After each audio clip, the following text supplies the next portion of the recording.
I picture all you guys, my past experience with your various groups across the country has been that I'm always speaking to a group of very well-informed people and people who are the movers and the shakers, and quite frankly, we need you to take action. And I'm going to try to give you some information about Lake Erie that hopefully you'll be able to relate this to a variety of other locations around the country, because the problems I'm going to talk about, the examples I'm going to show you on Lake Erie, are happening all over the country. They're happening in Canada, all over the world. So we'll use Lake Erie as that example, and we're going to start with what I consider the 6 biggest issues facing the lake, facing the Great Lakes, really facing the country. And when we think about our water issues: excessive nutrient loading, harmful algal blooms, dead zone and hypoxia, aquatic invasive species, sediment loading, and climate change. And underneath that, I listed a number of others, because there are a lot of other issues that are impacting our water resources: toxic substances and contaminants, the PCBs, the mercuries, plastics, pharmaceuticals. On the Great Lakes, when we start looking for pharmaceuticals on the Great Lakes, everything that we look for, we find.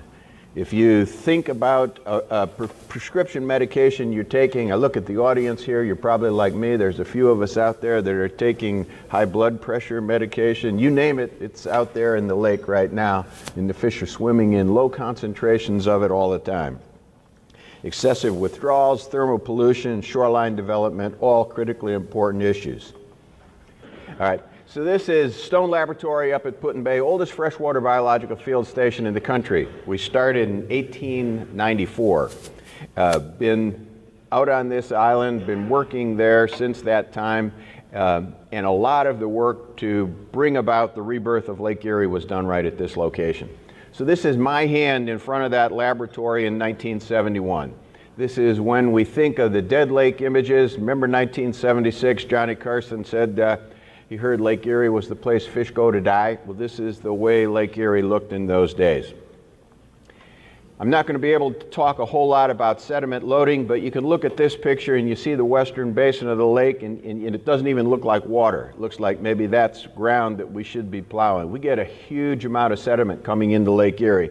It's why it's one of the big or most important issues facing the lake, but it's also why it's a critically important issue facing many of our bodies of water around the country. If you look a little bit north of Lake Erie here in Lake St Clair, you see the same thing where the Thames River in Lake St Clair drains Chatham and London, Ontario, and comes into the lake.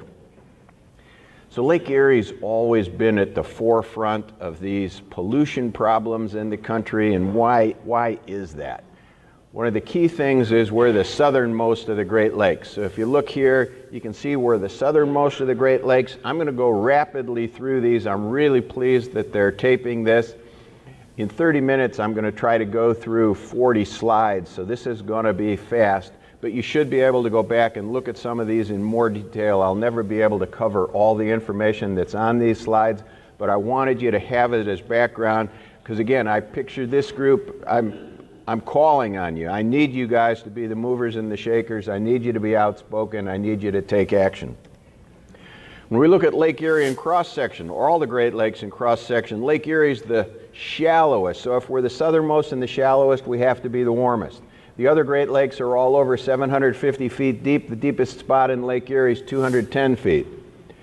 Yeah, this shows up. There's Lake Erie right there. Lake Superior, for instance, 1,333 feet deep. The other lakes all over 750. By volume, Lake Superior is 30 times larger than Lake Erie. So southernmost, shallowest have to be the warmest. Think of where our water comes from in Lake Erie. About 80 to 90% of it comes from the upper lakes. So what happens on Huron, Michigan, Superior, very important to us, because all that water is eventually coming to us in Lake Erie. 10% is direct precipitation onto the lake itself, and 10% is precipitation and drainage from the tributaries. We do not think of the Niagara River and the Detroit River as tributaries. In our vernacular, they're connecting channels between the lakes. So the Detroit River connects Lake Huron and Lake Erie, and the Niagara River connects Lake Erie and Lake Ontario. The largest tributary to any of the Great Lakes, and the largest one to Lake Erie, is the Maumee River at Toledo, that comes out of Fort Wayne, Indiana, drains 4.2 million acres of agricultural land. but it brings in only 3 to 4% of the flow into the lake. Now think about it. That's the largest tributary to the Great Lakes, which tells you that the Great Lakes are fed by a bunch of small tributaries. If we look now at just Lake Erie in cross-section, you can see the Western Basin. Here in Sandusky, we're right at the border between the Western Basin and the Central Basin. So the Western Basin here, very, very shallow. Over in this area, average depth 24 feet out here. Think all the water, 90% of the water coming in out of the Detroit River, 3 to 4% coming in out of the Maumee River. So about 95% of all the water coming into Lake Erie comes into this really small basin here. Deepest spot in the lake is right about where the B and Eastern Basin is located, between New York and Ontario, 210 feet. You can see the red line that goes across the lake marking the thermocline in the Central Basin between Sandusky and Erie, Pennsylvania. That thermocline separates the warm surface layer from the cold bottom layer. That cold bottom layer becomes anoxic each summer without oxygen. When that happens, we refer to it as the dead zone. Exactly the same thing that happens in the Gulf of Mexico and a lot of other places around the country, and it's driven by excessive nutrient loading. Southernmost, shallowest, warmest. Let's think about differences in the watershed, and just to cut to the chase here and go really fast, the take-home message is that the watershed around Lake Erie, compared to the watershed around the other 4 Great Lakes, we have the most agriculture, the most or the second most urban, suburban land, and the least forest land. That set of attributes means we're going to get more sediment and we're going to get more nutrients than any of the other Great Lakes. Now think of everything you know from your biology classes. If you're the warmest and you get the most nutrients, then biologically you have to be the most productive. And Lake Erie is. We always on Lake Erie produce more fish than any of the other Great Lakes, and often produce more fish than the other 4 Great Lakes combined. And remember, Lake Erie is the smallest. Lake Superior is 30 times larger in volume. So let's think about this for a second. This is my own rule. You're not going to find it anywhere, but we're comparing the 2 extremes in the Great Lakes system. Lake Superior, tremendously valuable because it has this huge amount of very clean water, but very few nutrients going into Lake Superior. Cold and deep. Lake Erie, shallow, warm, nutrient rich. So how do you draw this comparison? This is not exact, but it's instructive. Lake Superior's got 50% of all the water in the Great Lakes and 2% of the fish. Lake Erie's got 2% of the water and 50% of the fish. That's actually quite close. All right, but it's possible to have too much of a good thing, and if you put in too many nutrients into any body of water, you get too much algae and you get the wrong kinds of algae. And this is the problem that we're having all over the country, and the reason Lake Erie is such a good place to look at this is that excessive nutrient loading causes 3 problems, and we have all 3 of them on Lake Erie. In the Western Basin, we have harmful algal blooms. Right now, I'm evaluating proposals for New York Sea Grant, for Florida Sea Grant, looking at Lake Okeechobee, the Indian River Lagoon, and another lagoon up by Tallahassee. I'm drawing a blank on the name of that. All the same problems that we're having on Lake Erie, they're having the same thing in Florida. I've been in contact with Oklahoma, with Texas, all the Great Lakes states, all of us having these same problems, almost every state in the country, and all the major tributaries and lakes in Ontario. If we look at the eastern basin, we have excessive growths of cladophora, and in the Central Basin, a dead zone. So you put in too many nutrients, you can have harmful algal blooms, you can have dead zones, you get excessive growths of nuisance algae. The 3 major problems, we've got them all. So we often think of Lake Erie as a poster child for pollution problems in this country, and why is that? Well, one of the big reasons is the Cuyahoga River burned in 1969. It was the 5th time it had burned, but it was covered in an issue of Time magazine that turned out to be the biggest seller of all time, summer in 1969. A lot of people in this room will remember that. In that same issue, because the burning of the Cuyahoga is not on the cover. We have first man walking on the moon, that's not on the cover. On the cover is Ted Kennedy, Martha's Vineyard, Mary Jo Kopechne, remember that situation? All those things in that same issue of the magazine, biggest seller of all time. Lake Erie gets thrust into the forefront of this the very next year. That's why we call it the poster child. The next year, US EPA is formed, NOAA is formed, and we have the first Earth Day. A year later, 1971, the predecessor of Environment and Climate Change Canada is formed. The following spring, April of 1972, we passed the Great Lakes Water Quality Agreement. US and Canada working together, scientists setting targets for how much phosphorus can come in or how much do we need to reduce the load so that Lake Erie doesn't look the way my hand did in the lake in 1971. That fall, October 1972, we passed the Clean Water Act. Great Lakes Water Quality Agreement allowed us to set the targets. Clean Water Act gave us the tools to enforce and hit those targets. And right now, I'm incredibly concerned about what's happening to EPA with budget reductions and with even efforts to totally eliminate the agency. Great Lakes Water Quality Agreement, Clean Water Act, binational agreement, set the targets. It allowed us to work together, US and Environment Canada. It was really the first time that we could think about ecosystem management. And that was the realization that you can't manage any of these bodies of water from the middle of the lake. You've got to go up into the watershed to manage these. So we're managing, in order to manage Lake Erie, we've got to be working in Findlay and Akron, Ontario, and Fort Wayne, Indiana, and London, or Akron, Ohio, and London, Ontario. In those days, our target, so this is the actions that brought about the rebirth of Lake Erie, that made it, or took it from being the poster child for pollution problems to the walleye capital of the world. We had to reduce phosphorus loading by 62%. I'm a young guy at this time, I'm looking at this. We need to go down from 29,000 metric tons down to 11, and I'm thinking there's no way we're going to do that. But it was easier for us in those days because the vast majority of that phosphorus was coming from sewage treatment plants.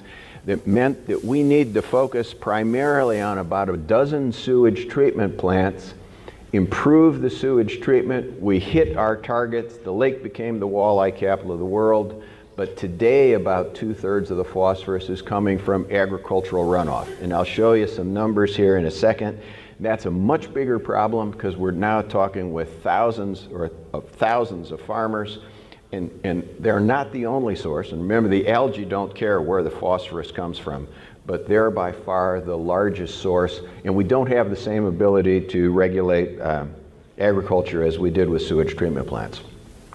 We focus primarily in fresh water on phosphorus because it's typically the limiting nutrient. The more phosphorus you give any of these systems, the more algae you get. If we were in salt water, we'd be concerned primarily with nitrogen. We now know that both are important in fresh and salt water, but still phosphorus is most important. And maybe the take-home message, the easiest way to think about this, is we could solve this problem by reducing only phosphorus. Nitrogen's a lot more important than we originally thought. We can't solve the problem by reducing only nitrogen. The best solution's to reduce both. And one of the key things on nitrogen now, when we think of the toxins that the algae are capable of producing, those toxins are 14% nitrogen by weight. So we can have a bloom, reduce the amount of nitrogen, in that algae is not capable then of producing the toxin, and we can make algal blooms less toxic. Never be able to cover all this information. This is one to go back to, but these are all things that are contributing to the excessive load of phosphorus that we're seeing coming in. So we've got climate change, we've got zebra mussels, we've got the kind of tillage that are going on, farm sizes, fertilizer prices, cropping systems, commodity prices, and commodity prices should make sense to people. If we're looking at how much corn is being planted, is the corn going for $7 a bushel or $2 a bushel? It has a big impact on what was being planted.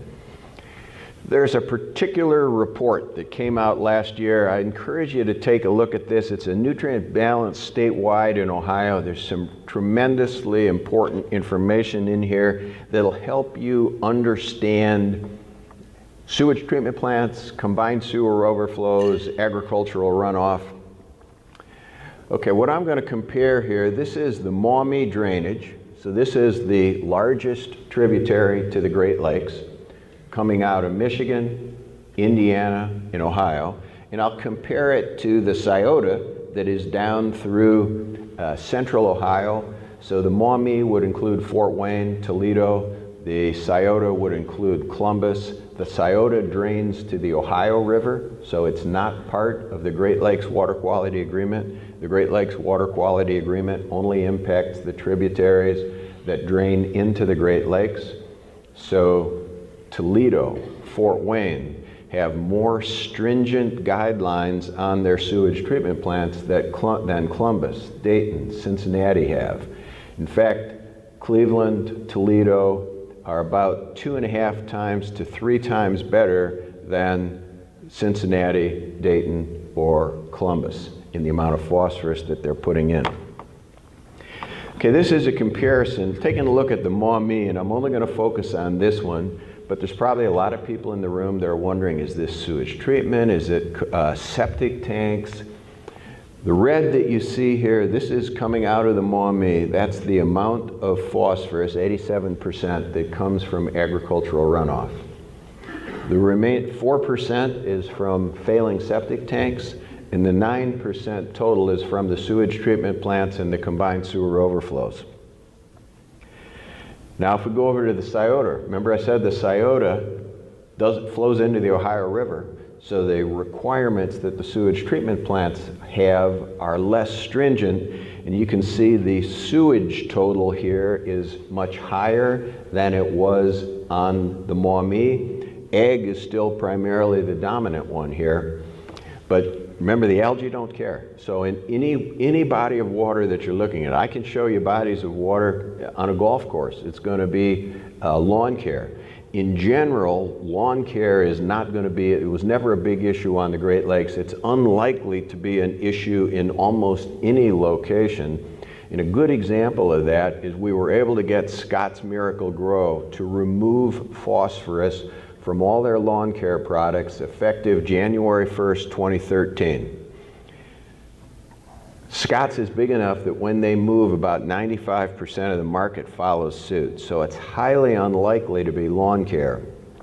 But depending on, as you go around the country, you can find places where it is failing septic tanks, or where the sewage treatment plants in your state, if they're not part of the Great Lakes Water Quality Agreement, maybe they don't have that limitation of 1 milligrams per liter. They may be putting in 3 or 4 or 7 milligrams per liter, and that's enough to drive harmful algal blooms. So the blooms started coming back. They're large enough for us to see from satellites in 2002. This is my hand in front of the lab. The arm's a little older here. This is 2013 now, but basically recreating the same picture.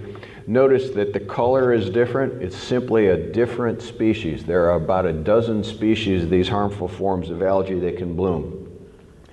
They're capable of producing toxins. What I've done here is put the most toxic things at the top of the list, the least toxic things at the bottom of the list. The ones in red are the primary algal toxins. The second one down, microcystin LR, is the one that caused the Toledo water crisis in 2014 when they issued the warning, do not drink the water. 400,000 people can't drink the water. The third one down, saxitoxin, that's a terrorism agent. If you go about 2/3 to 3/4 of the way down the list, you'll find cyanide. So these are all more toxic than cyanide, and most of us think of cyanide as being pretty toxic. This is the giant bloom from 2011. This bloom moved out of the Western Basin in October into the Central Basin, largest bloom we'd ever seen, covered the water intakes for 2.8 million people. And this was a bloom that I'd never seen before, a type I'd never seen before, or a density I'd never seen before. Because when you hit this bloom with a boat, it slowed you down. It was that dense. That had been the biggest bloom that we had ever seen before. We labeled it. We worked with NOAA to forecast the size of these blooms.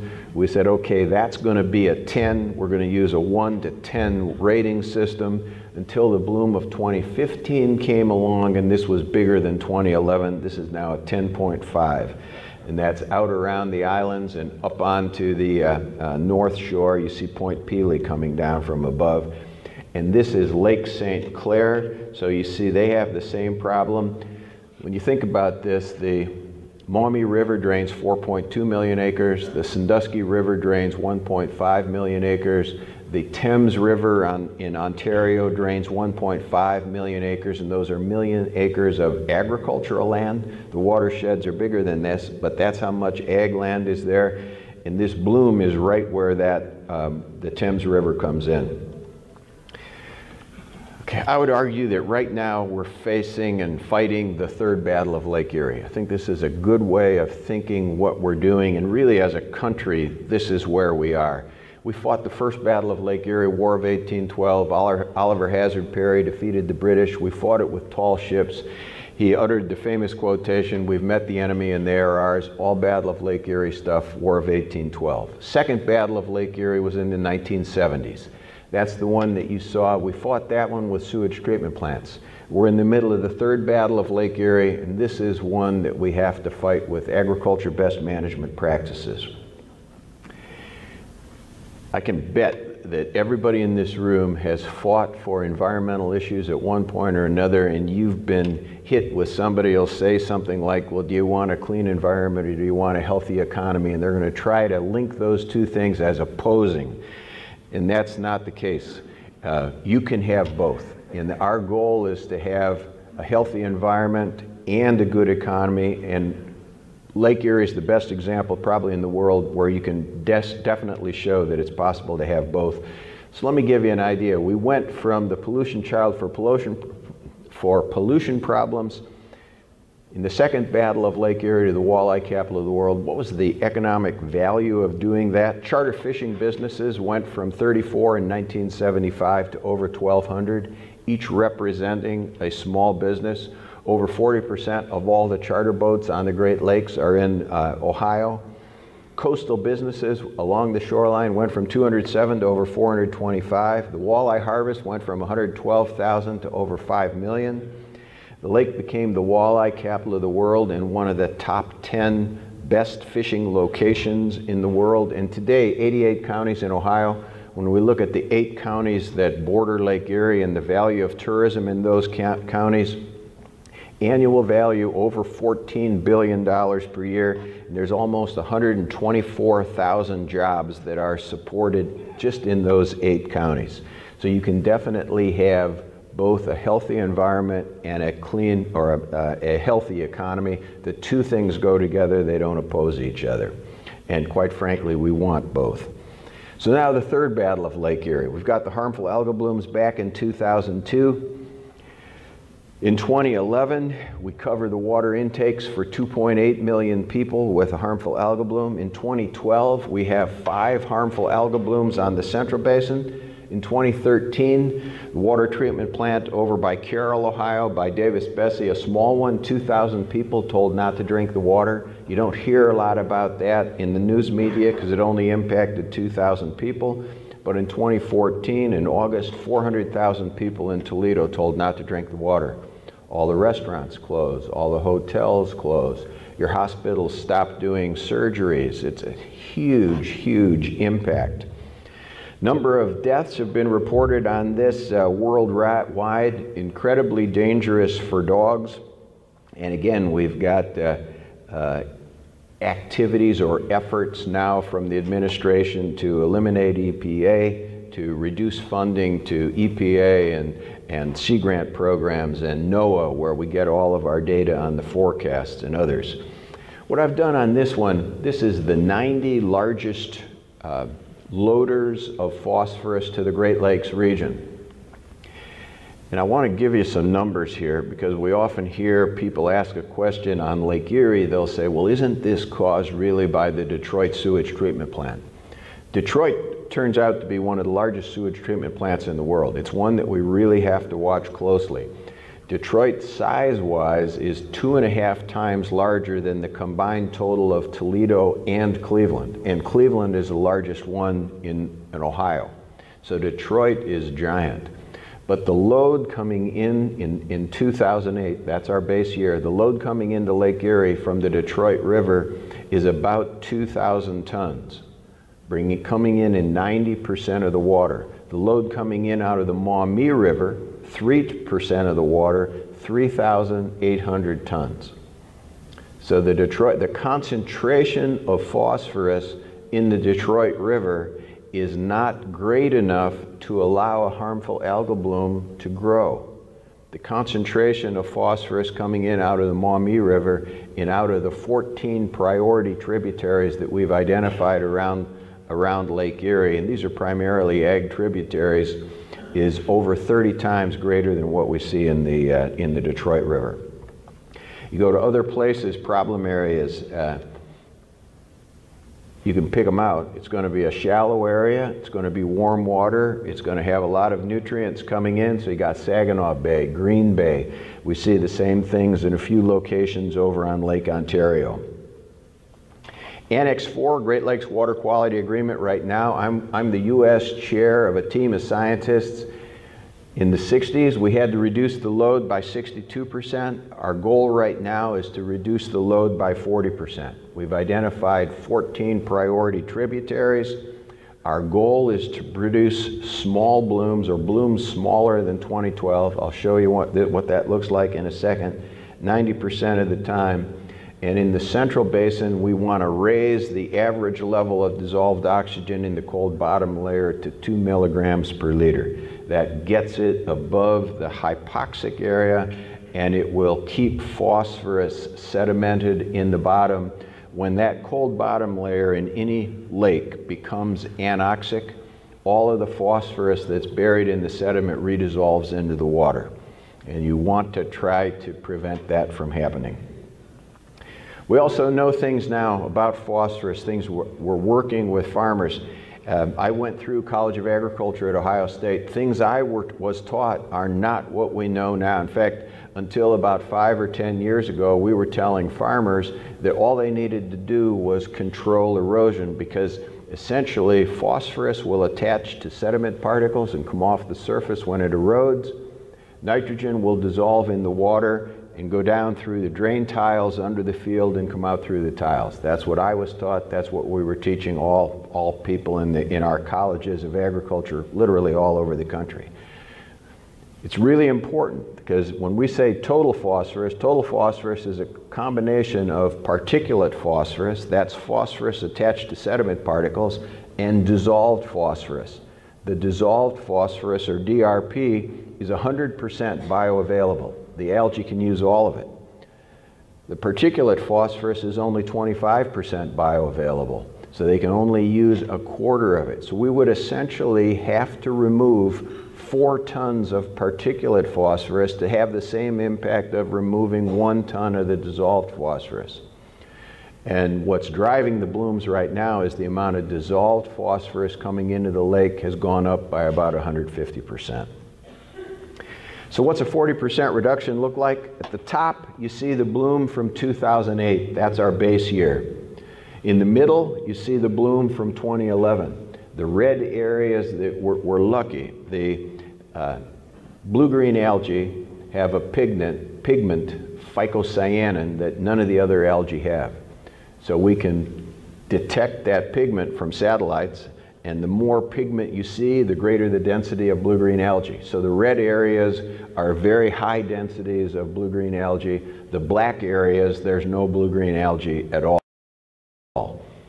So you see up at the top, 2012 2008, 2011 in the middle, 2012 at the bottom. So first thing to look at on this is that we know a phosphorus reduction is going to have an immediate impact, because in 2011 was an incredibly wet year. We have a giant year. That's the middle bloom there. 2008 was the drought year. Now, is there anyone in here that flushes their toilet more when it's raining than when it's not raining?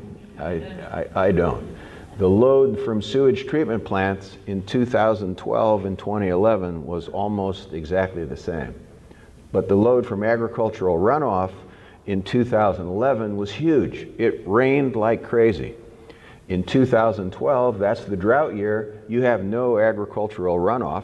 Essentially, if it's not raining, you're not having any water running off ag land. We're still flushing our toilets, but you're not having any water coming off.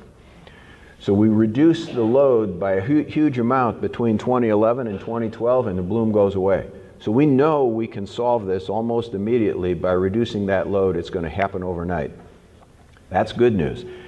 So a 40% reduction takes that top bloom and makes it look like the bloom at the bottom. Takes it down to 2012. Takes the middle bloom and makes it look like the top one. And it takes the bottom bloom and makes it disappear. Our goal is to produce blooms that look like that bottom one or smaller 90% of the time, or 9 years out of 10. We think it's just about impossible to guarantee that's going to happen, because you can never prevent any runoff from agricultural land. You get a tremendous amount of rain, you're going to get water coming off, and it's going to carry nitrogen with it, or phosphorus with it. But if we have best management practices in place, we can keep the majority of the nutrients on the land and keep ag production high. By 2050, we're going to have to feed 9 billion people, so we have to keep the ag production high. This gives you another look at what that looks like. The sort of the shaded areas are the actual size of the blooms. The green areas are what that bloom would have looked like if we had a 40% reduction. This year's bloom, it's been a wet year. We're projecting that this year's bloom will be about the third worst that we've ever seen, somewhere around a 7.5 or an 8 on the scale. So recent findings. We know that we can get the 40% reduction and keep ag production high. Good news. The DRP, dissolved phosphorus, the stuff we don't want, is coming out of the tiles. We didn't know that before. We know the amount of phosphorus on a field tells you how much is going to come off that field.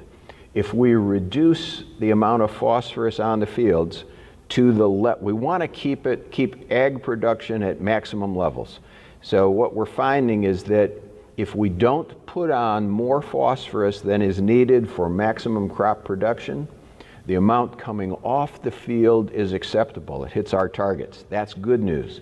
But we're also finding there are a lot of legacy fields out there. These are agricultural fields, typically around animal operations, that have way too much phosphorus on them. And those are going to bleed phosphorus for many years. Those fields we're likely going to be looking for things like wetlands or some other action on that field to keep the phosphorus there.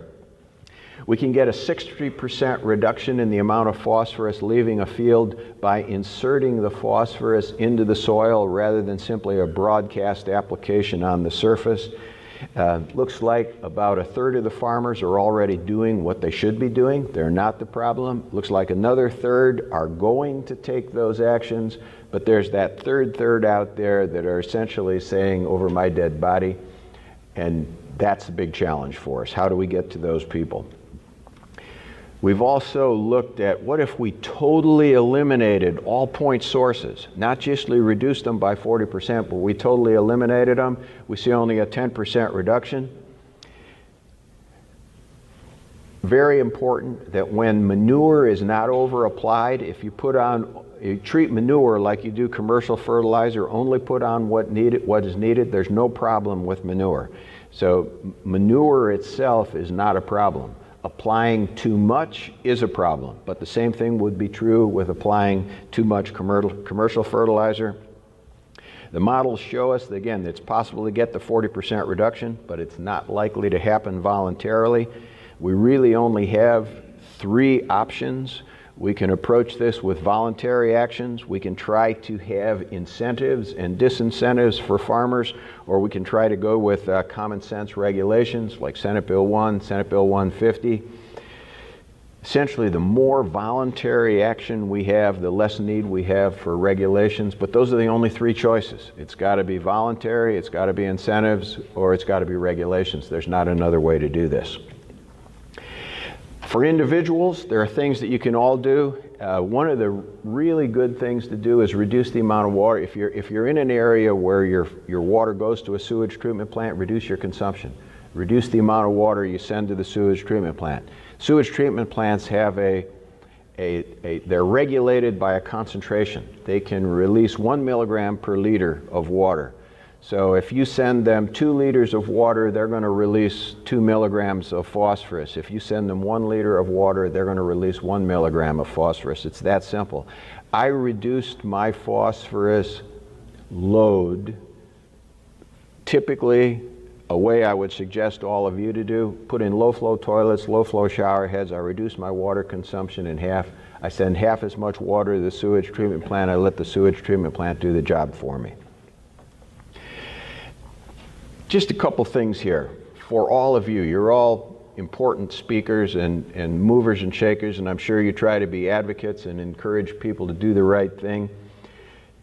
We need to do more of that. We have to have the people you're talking with, your friends, help them understand the problem. I always tell students, a lot of times I'll work with students and they'll say, I can't stand up in front of that group, I'm introverted, this is not my thing. And I say, hey, this is your job. Stop worrying about impressing people and simply worry about conveying the truth and you'll be fine. Tell them that your message is important. You're not. These are all things I told myself because I used to hate getting up in front of groups like this, but yet you realize you got to do this. This is what we have to do. Think about simplicity, informality, specificity. I love Ecclesiastes. The more the words, the less the meaning, and how does that profit anyone? Reach people before they've made a decision. Think about the struggles we're having right now with climate change. Mark Twain says it's easier to fool someone than it is to convince them they've been fooled. And then a big one here, there's a real tendency, climate change is a good example, to just get so frustrated that how can people not understand this? It doesn't do any good to make fun of people or tell them that you know, they're too stupid to get that's not where you want to be. It just makes people dig their heels in. Be a good expert. We need good experts. With that, I'm going to stop.